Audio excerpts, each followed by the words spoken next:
All right, let's get straight into it. Today's explainer is a total, uncompromising forensic accounting of a frankly unbelievable dynamic playing out right now between corporate tech giants and institutional power.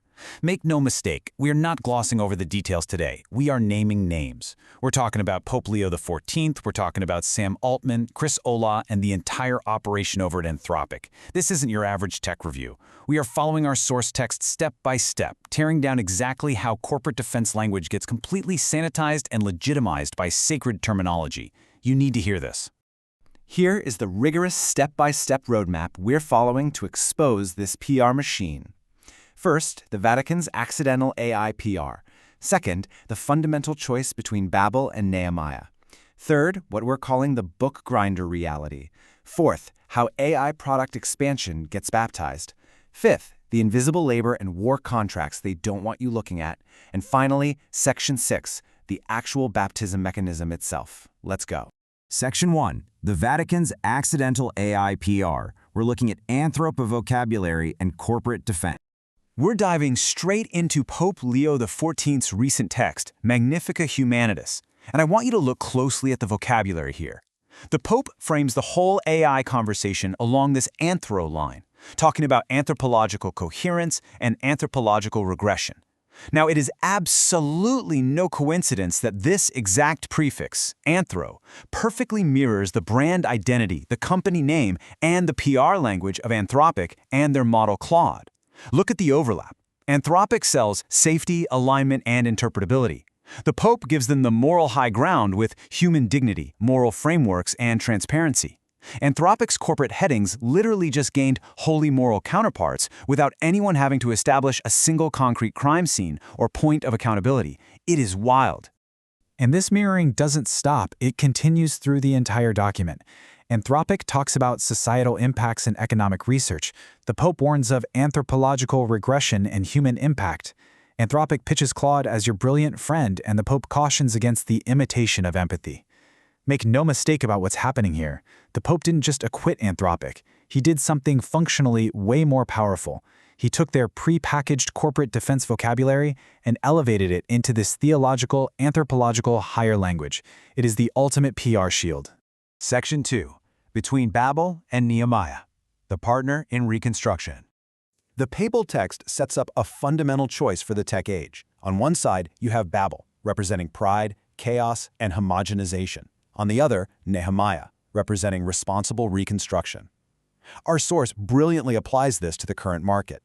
You've got OpenAI playing the role of Babel, prioritizing insane speed, massive product explosion, and a chaotic synthetic internet. And then you have Anthropic. Anthropic explicitly positions itself on the Nehemiah side. By preaching safety and long collaboration, they get to play the mature technical brother rebuilding Jerusalem, deliberately contrasting themselves against OpenAI's raw, reckless market diffusion. And this setup is exactly what paves the way for Claude's constitution.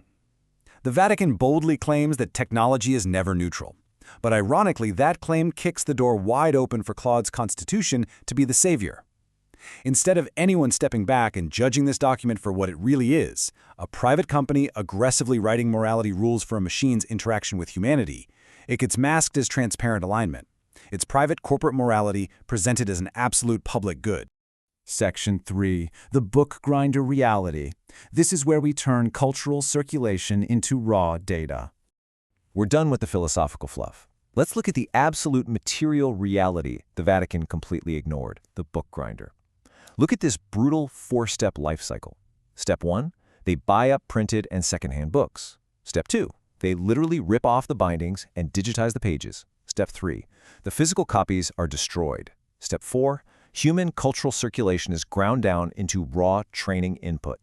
Anthropic is behaving like the wastrel heir of humanity, burning through an accumulation of labor and culture that absolutely does not belong to them, all while hiding behind a veil of high-minded ethics.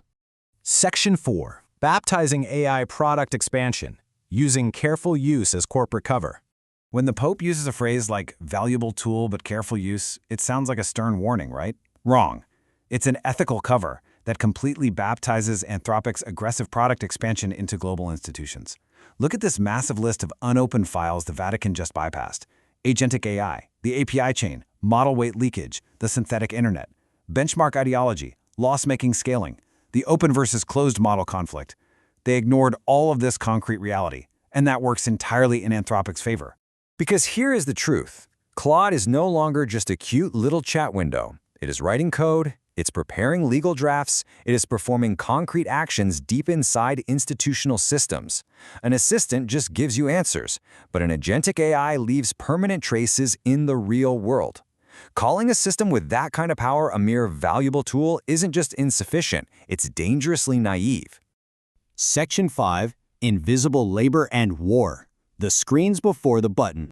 Now we move relentlessly to the harshest realities that were left totally out of the text: military integration and global data labor. The Pope draws a hard line, saying lethal decisions cannot be entrusted to artificial systems. But look at the gap right here. Anthropic actively admits that Claude is used in the Department of War for intelligence, simulation, and cyber operations. The Pope is staring at the final lethal button, completely missing the fact that Anthropic is happily building all the analytical screens and operational systems that lead right up to that button.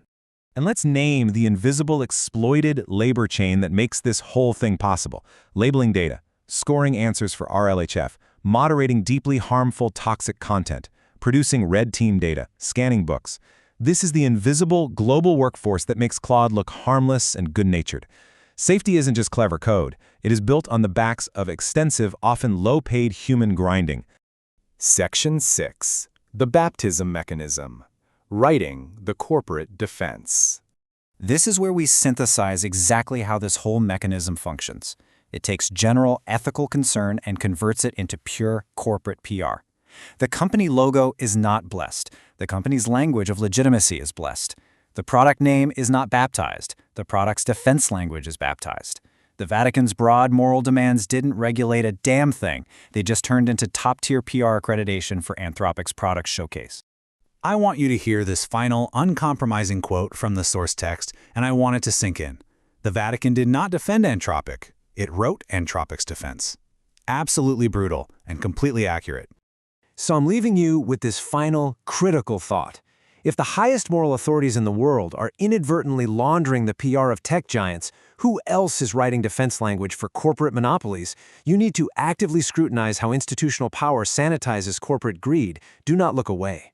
Thanks for joining this explainer today. Stay vigilant and keep questioning the text behind the tech.